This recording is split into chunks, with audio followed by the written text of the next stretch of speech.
Now बच्चों comes to question number 4 of page number 9. It says बच्चों in the figure below, एक फिगर दे रखी है. Are triangle DFE and GED congruent to each other. क्या ये दोनों ट्रायंगल कॉन्ग्रुएंट है? देख लेते हैं. ट्रायंगल DFE कॉन्ग्रुएंट है ट्रायंगल GED के. चेक करते हैं अभी. It is given that DF equal DG. DF DG के इक्वल है. सिंगल सिंगल लाइन है, इसका मतलब इक्वल है. ना भी देते तो हम इक्वल लिखते, ठीक है ना. उसके बाद FE जो है GE के इक्वल है. FE जो है GE के इक्वल है. दो साइड्स बनी हुई है, दो लाइंस बनी हुई है, इसका मतलब इक्वल है. नाउ प्रूफ करते हैं. Triangle DFE and triangle GED congruency दिखाते हैं. पहले गिवन वाले पार्ट्स लिख लेते हैं. DF equal DG. DF equal DG बिल्कुल सही बात है. DF जो है DG के इक्वल है, सिंगल लाइन बनी हुई है, तो हम यहाँ लिख देंगे गिवन. ट्रायंगल के हिसाब से देखते हैं. DF सही आ रहा है. DG तो ऐसे आ रहा है. ये गलत है बच्चों. नेम सही दो. यहाँ पर बुक में क्वेश्चन गलत है, तो इसको बिल्कुल ठीक करना. DFE ले रहे हैं हम, तो GED कैसे ले सकते हैं? जब DFE यहां से लिया तो GED ऐसे कैसे ले सकते हैं? सेकंड साइड पहले हम कैसे ले सकते हैं? नहीं ले सकते, गलत है बच्चों. यहां सही करना. जब हमने DFE सिंगल साइड वाला उठाया तो DGE ही उठाएंगे, ठीक है. DGE ही उठाएंगे. इसको सही कर लेना. बात क्लियर है? नाउ ये गिवन हो गया. दूसरा side FE equal GE. FE equal GE भी लिख देंगे, ब्रैकेट में लिख देंगे गिवन. ये भी चीज हमारी गिवन है. चेक करते हैं. FE ये रहा FE, GE ये रहा GE. अब सही बनाना. तो ये आपका गलत था, यहाँ पर नेम आपने सही देना है, ठीक है. उसके बाद तीसरी चीज हम क्या सर्च करेंगे? मैंने का कुछ नहीं पता. दो ट्रायंगल्स के नेम देखो, दो लेटर्स इक्वल दिख रहे हैं, सीधा लिख दो कॉमन. देखो इसमें क्या दिख रहा है? D मेरे को दिख रहा है, E दिख रहा है, इसमें भी D दिख रहा है और इसमें भी E दिख रहा है. तो मैं लिख सकती हूँ DE इक्वल DE, ब्रैकेट में लिख देना कॉमन, ठीक है. तो अच्छा एक बात देखो बच्चों, DE इसमें भी आ रहा है, DE इसमें भी आ रहा है, तो DE कॉमन. बस ट्रायंगल देखो, नेम लिख दो, कोई टेंशन वाली बात नहीं. फिगर देखनी है नहीं देखनी, तो लिख दो triangle DFE congruent to triangle DGE by क्या हो रहा है? ये साइड साइड साइड SSS, ठीक है. हेंस प्रूव्ड कि हमने बता दिया है कि ये दोनों ट्रायंगल्स के हमारे कॉन्ग्रुएंट हैं. बात समझ में आई? नाउ बच्चों comes to the question number 1 of page number 13. Page number 13 में क्वेश्चन 1 बोल रहा है identify whether the triangles below are congruent. Identify करो क्या ये दोनों ट्रायंगल्स कॉन्ग्रुएंट हैं. What conditions did you use? कौन सी कंडीशन आप यूज करेंगे to establish their congruence? Means क्या क्या कंडीशंस आप शो करेंगे कि वो दोनों ट्रायंगल्स जो है हमारे कॉन्ग्रुएंट है. एक्सप्रेस देयर कॉन्ग्रुएंस, उनकी कॉन्ग्रुएंसी को एक्सप्रेस करना है. इन शॉर्ट आपको कॉन्ग्रुएंसी को प्रूफ करना है. कैसे लिखेंगे बच्चों? दो ट्रायंगल्स दे रखे हैं, पहले ध्यान से देखो. दो ट्रायंगल्स में एक 7 है, ये भी 7 है, ये 5 है, ये 5 है. एक एंगल 47 डिग्री है तो दूसरी जगह भी एंगल 47 डिग्री है. हम इजीली प्रूफ कर सकते हैं कि ये दोनों ट्रायंगल्स कॉन्ग्रुएंट है. नेमिंग कैसे देनी है?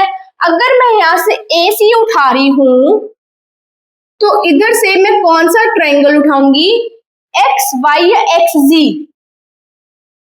XZ, क्योंकि A के बाद मैंने CB एंगल वाला लिखा है, A के बाद B मैंने एंगल वाला लिखा है, तो यहाँ पर भी XZ मैं एंगल वाला ही लिखूंगी second part.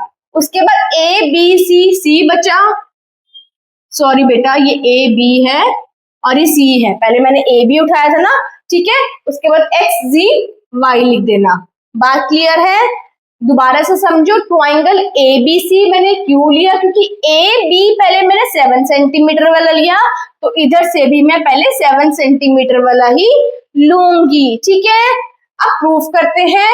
AB equal XZ, AB equal X Z bracket में लिख देना गिवन, क्योंकि दोनों लाइन्स उन्होंने 7 सेंटीमीटर दी हुई है। ठीक है, दूसरी बात, एंगल बी जो होगा एंगल जी के इक्वल होगा, क्योंकि दोनों एंगल क्या है बच्चों 47 डिग्री है। ये भी चीज क्या हो गई है, गिवन है। नेमिंग में देखते हैं, ए बी सही है, एक्स जी सही है, इसका मतलब नेम सही दिया आपने। एंगल बी सेंटर में आ रहा है, एंगल जी भी सेंटर में आ रहा है, इसका मतलब नेम सही दिया आपने। ठीक है, इस चीज को हर करके देखते रहना कि आपने ट्रायंगल का नेम सही दिया है, जहां गलती होगी आपका क्वेश्चन गलत। ठीक है, उसके बाद बच्चों बी सी किसके इक्वल होगा, वाई जी के, जी वाई के। नेमिंग में देखो, जब बी सी लिखा है तो जी वाई लिखूंगी ना, क्यों, क्योंकि बी मैंने एंगल वाला उठाया था, तो यहां से भी मैं एंगल वाला ही उठाऊंगी। तो बी सी इक्वल जी वाई ब्रैकेट में लिख देना गिवन, क्योंकि दोनों ये साइड्स 5 सेंटीमीटर हैं। तो तीन चीजें हो गई कॉन्ग्रुएंसी के लिए, तो हम लिख देंगे triangle A B C congruent हो गया ट्राइंगल एक्स जी वाई के बाय किससे, ये दो साइड्स हैं और ये एंगल है, तो साइड एंगल साइड। दूसरी बात बच्चों, मैंने आपको याद हो पहला पार्ट जो बनाया था जिसमें मैंने आपको सारी कॉन्ग्रुएंसी सिखाई थी, उसमें मैंने आपको बताया था जब दो साइड के बीच में एंगल आ जाए तो साइड एंगल साइड होता है। जब दो साइड के बीच में एंगल आ जाए तो साइड एंगल साइड होता है। It means when an angle is included between the two sides, that triangle is considered to be a side angle side. ठीक है, क्लियर है। नाउ बच्चों come to the last question of this video, question number 2 of page number 13 कह रहा है given that CD and AB are parallel. CD और AB parallel है, ये पैरेलल के निशान होते हैं, मैंने आपको बताया था। ठीक है, एंड AB इक्वल CD, अब ये निशान किसका हो गया, AB इक्वल CD का। ना भी दिया होता तो हम लाइन से सोच सकते थे कि दोनों साइड्स हमारी क्या है बच्चों, इक्वल है। ठीक है, what are the other equal parts in this figure, equal parts निकालने हैं। इट मींस आपको CPCT शो करनी है, इसका मतलब होता है इक्वल पार्ट्स आप और दिखाना CPCT से। ठीक है, when the lines are parallel, hint दे रखा है बच्चों, ये हिंट है। When the lines are parallel, the alternate angles are equal.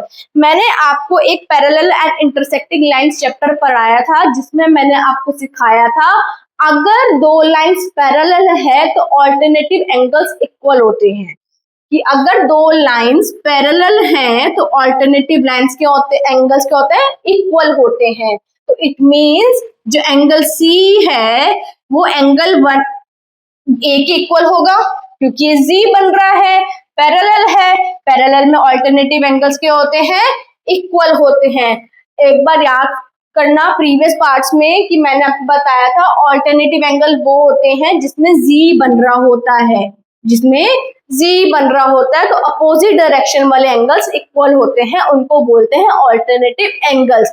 बस शर्त ये होती है कि लाइंस पैरेलल होनी चाहिए। तो ये अपोजिट डायरेक्शन में, तो एंगल 2 ये इसको मान लेते हैं और एंगल 2 इसको मान लेते हैं, हमने ये बता दिया है उसको हिंट को देख के।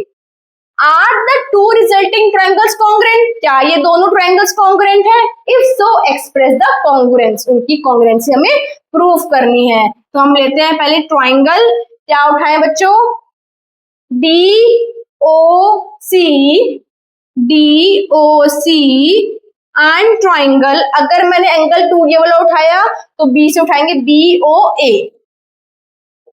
ठीक है, अब बच्चों DOC में पहले मैं लिख सकती हूँ कि एंगल 2 जो है सॉरी एंगल 2 इसको माना था हमने, तो एंगल D लिख दो। एंगल D किसके इक्वल है, एंगल B के। ठीक है, लिख देना ब्रैकेट में गिवन। ये सिर्फ 2 मैंने इसलिए मेंशन किया है कि आपको पता चल सके ये वाला 2 जो है इस वाले एंगल के इक्वल है।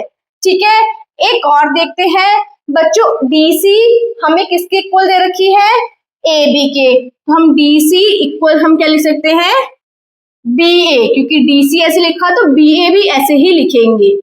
ठीक है, ये भी हमें क्या है, गिवन है साइड। एक और एंगल, एंगल ए इक्वल हम एंगल सी के लिख सकते हैं, तो angle C is equal to angle A, ये भी क्या हमारा गिवन है क्योंकि ऑल्टरनेटिव एंगल था। दोबारा से समझो, आपको दे रखा है कि जब दो लाइंस पैरेलल होती है तो ऑल्टरनेटिव एंगल्स इक्वल होते हैं, तो दो एंगल्स तो आपके ऐसे ही निकल गए, दो एंगल्स तो ऐसे ही निकल गए, एक बची साइड वो उन्होंने दे ही रखी थी, तो बस बात ही क्या है, तीनों चीजें शो हो गई है, तो हमारा ट्रायंगल क्या है, हमारा कॉन्ग्रुएंट है, क्या है, कॉन्ग्रुएंट है। तो लिख देंगे triangle DOC congruent to triangle BOA by किससे, दो एंगल और एक साइड, तो angle side angle, angle side angle. ठीक है, अब देखो दो एंगल के बीच में साइड आ रही है ना, तो एंगल साइड एंगल से हमारी कॉन्ग्रुएंसी प्रूफ हो चुकी है। अब आई मेन मुद्दे की बात, इसमें पूछा था what are the other equal parts in this figure, बाकी के इक्वल पार्ट्स आप कैसे दिखाओगे, जो भी चीज इक्वल पार्ट्स पूछी हो वो आपने CPCT से शो करनी है, कॉन्ग्रुएंसी में कुछ नहीं करना। ठीक है, क्या करेंगे, देखो ये वाला ट्रायंगल था एक, और एक ये वाला ट्रायंगल था बच्चों, इस वाले ट्रायंगल में मैं कॉन्ग्रुएंसी के पार्ट्स कैसे दिखाऊं, मैं बोल सकती हूँ OC इक्वल OD, DC तो उन्होंने इक्वल दे रखा था ना, तो OC इक्वल किसके इक्वल होगा, OA के, OC किसकी इक्वल होगा, OA के, OC equal OA by CPCT। बात समझो, congruent part of congruent triangle, congruent part of congruent triangles, दो ट्रायंगल्स जो कॉन्ग्रुएंट है उनके पार्ट्स बताने हैं, बात समझ में आई। तो OC हमारा मैंने प्रूफ कर दिया OA के, एक मैं बोल सकती हूँ OD किसके इक्वल होगा, OB के, OD इक्वल OB, ये भी क्या होगा, बाय CPCT। ठीक है, और क्या मैं एक और चीज दिखा सकती हूँ कि एंगल AOB किसके इक्वल होगा, एंगल COD के, एंगल AOB इक्वल होगा एंगल COD के, जितने दिखा सकते हो आप दिखा देना, बस कॉन्ग्रुएंट पार्ट दिखाने जितने भी आप दिखा सकते हैं। ठीक है, आई होप बच्चों आपको यहाँ तक बहुत अच्छे से क्लियर हुआ होगा, हर एक क्वेश्चन बहुत अच्छे से कराया है। ठीक है, अच्छा बच्चों, ये कॉन्ग्रुएंसी के क्वेश्चंस करने से पहले आप पार्ट 1 जरूर देखना, क्योंकि पार्ट 1 आपने नहीं देखा तो आप कॉन्ग्रुएंसी के क्वेश्चंस नहीं कर पाएंगे, क्योंकि पार्ट 1 में मैंने आपको सारे कॉन्ग्रुएंसी के पार्ट सिखाए हैं, जितने तरीके की कॉन्ग्रुएंसी होती है। ठीक है, वो कॉन्ग्रुएंसी आ गई तो आप क्वेश्चंस में इजीली बता सकते कि कौन सी कॉन्ग्रुएंसी लग रही है। ठीक है, और ये क्वेश्चंस ऐसे क्वेश्चंस हैं जिनको आपको कंटिन्यूस प्रैक्टिस की जरूरत है, ये नहीं कि एक बार किया काम खत्म, जितना अच्छे से प्रैक्टिस करोगे उतना अच्छे से आप एग्जाम में परफॉर्म कर पाएंगे। ठीक है, और बाकी के क्वेश्चंस के लिए मैं पार्ट बनाऊंगी, लेकिन तब तक आप इन क्वेश्चंस को अच्छे से कंटिन्यूस प्रैक्टिस में लेके आए। ठीक है, thank you so much for watching this video.